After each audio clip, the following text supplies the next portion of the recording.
The tragic story of Kevin Omwenga, aka Richie Rich, 28-year-old Kenyan car salesman who was killed after joining the washwash business.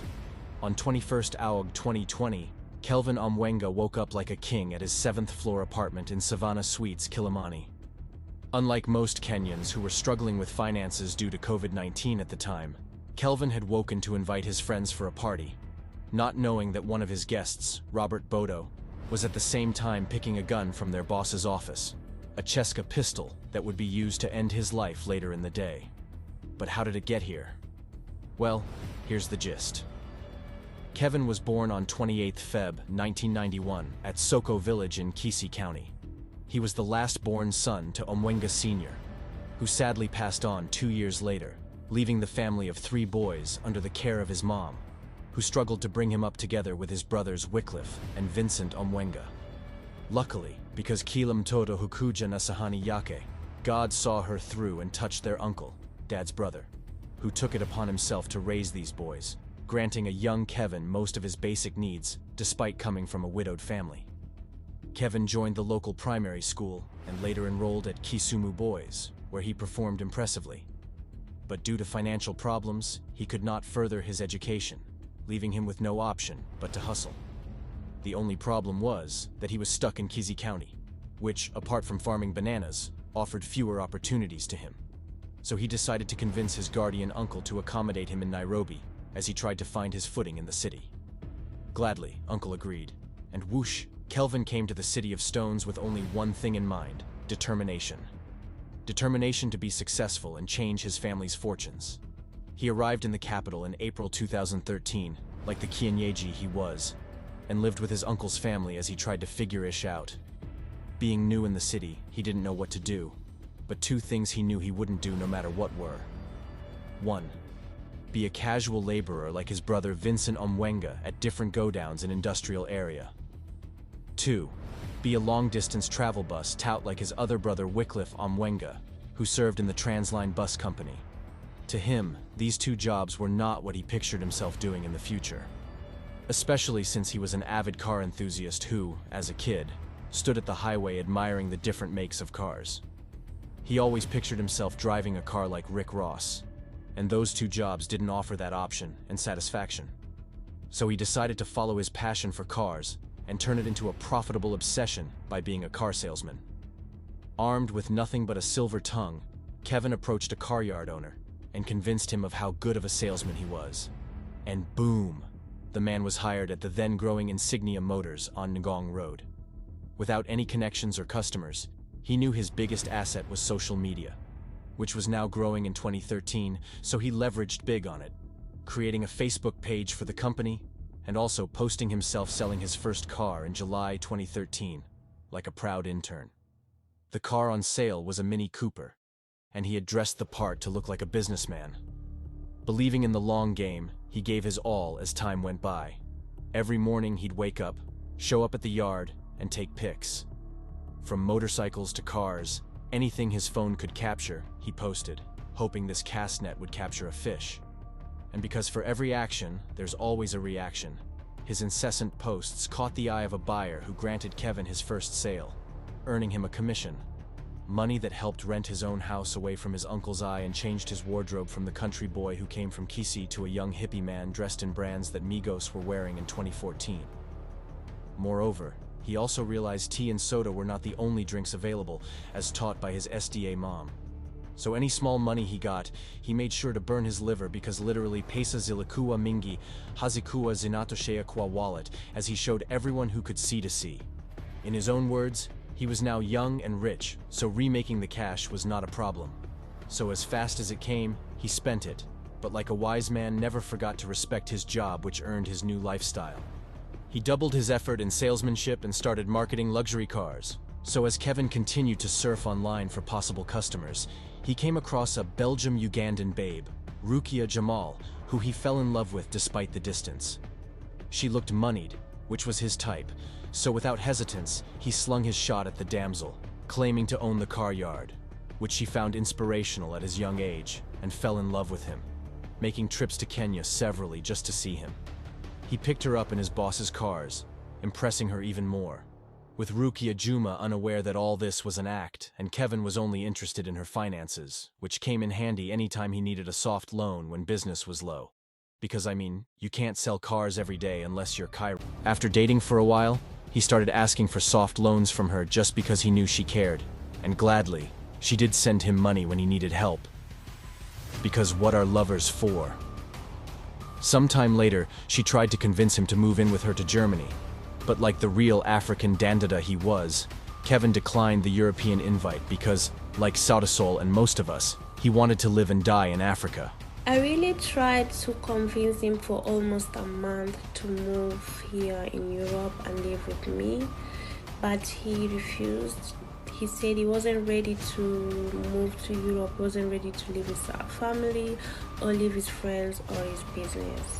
I tried for almost a month until we had a problem about it. Then later I had to let it be because you can't force a grown-up to do what he does not want to do. He said he preferred living in Africa and that things should continue the way they were. So the two hung on to their long-distance relationship. But after some time, Rukia noticed it wasn't working because Kevin loved enjoying his life in parties and good company, whereas she was looking for a serious partner. They were unlike Poles who failed to hold on to the attraction. And sadly, the connection ended completely with Kevin choosing to live his life selling cars. Sadly, he tried to con a customer and fell out with his employer, Insignia Motors.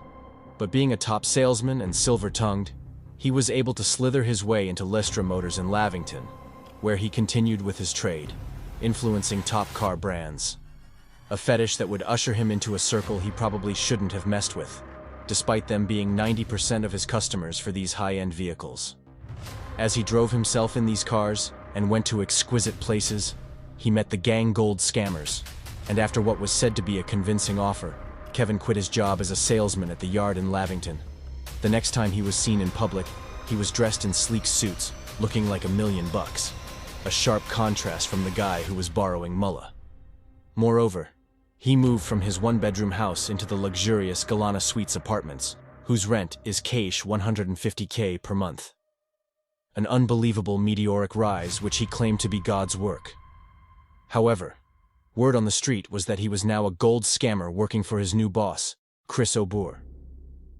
For starters, Chris O'Bour is a man you don't want to mess with. A real-life Don and licensed gun owner, he is the CEO of Global Jet, an air charter company, and only drives cars with his initials and company name as their plate, CH Jet. Real top-shelf machines that follow him like chase cars.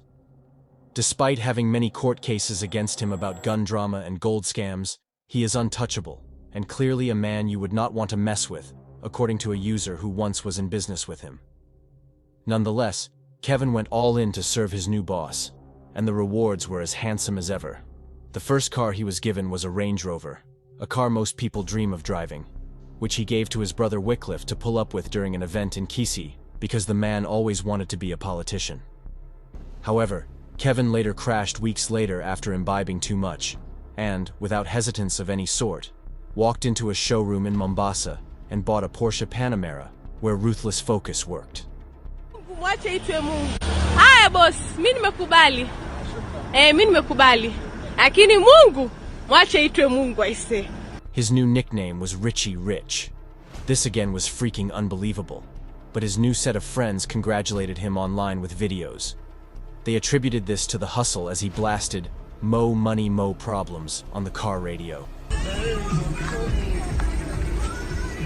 Congratulations, bro. Thank you, my brother. Thank you. Yeah. Yeah, what to the hustle, man. Straight up.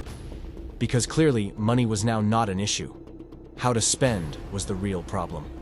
He chilled with celebs, and if it wasn't Hennessy, he couldn't drink as he partied in high-end clubs like B Club, chilling with the hottest girls like songstress Tanasha Donna. For his birthday parties, he called it a Ferrari birthday, and once flew a Tanzanian lady host to MC at this event, which was joint with his new best friend Jamal Hoded. At the party, only Bel Air and Hennessy were to be drunk. And when the waiter failed to bring water to clean their hands before they ate, they washed their hands with the alcohol itself. Clearly he was running fast as this new life interested him. However, he ran too fast bila breki, as Darasa says, by letting his ambition make him seal a gold deal without the knowledge of his boss, Chris Obure. A deal connected to him by his new best friend and neighbor at Galana Suites, Jamal. This was total disrespect and a breach of business etiquette that requires the Don to always be in the loop, so he had to pay. His ambition had finally cost him. So on 21st August 2020, as he prepared to hold a party in his house after purchasing a Dubai ticket dated 23rd March, together with his best friend Jamal, to seal a 100 Nemrut deal, Robert Bodo walked into his boss's office while talking on a walkie-talkie and got his gun.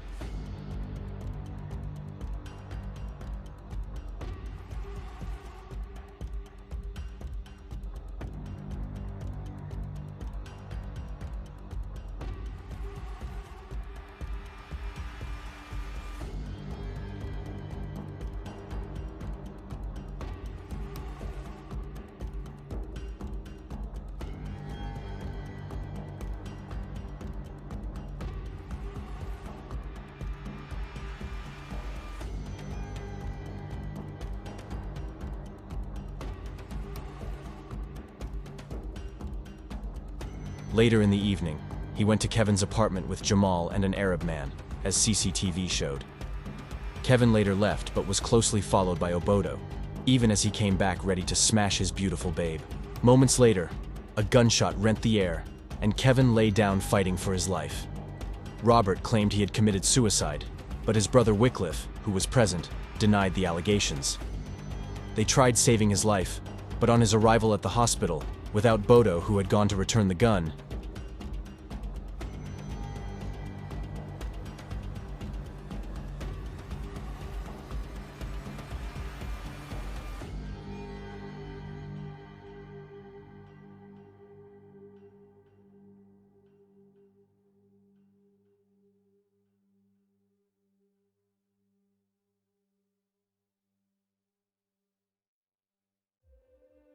Kevin was pronounced dead, an end to a 28-year era. Robert Obodo and Chris Obure were later arrested for murder but freed on bond. Next thing we heard, the star witness to the murder, who was Omwenga's brother, was sadly killed. A sad ending to the Omwengas.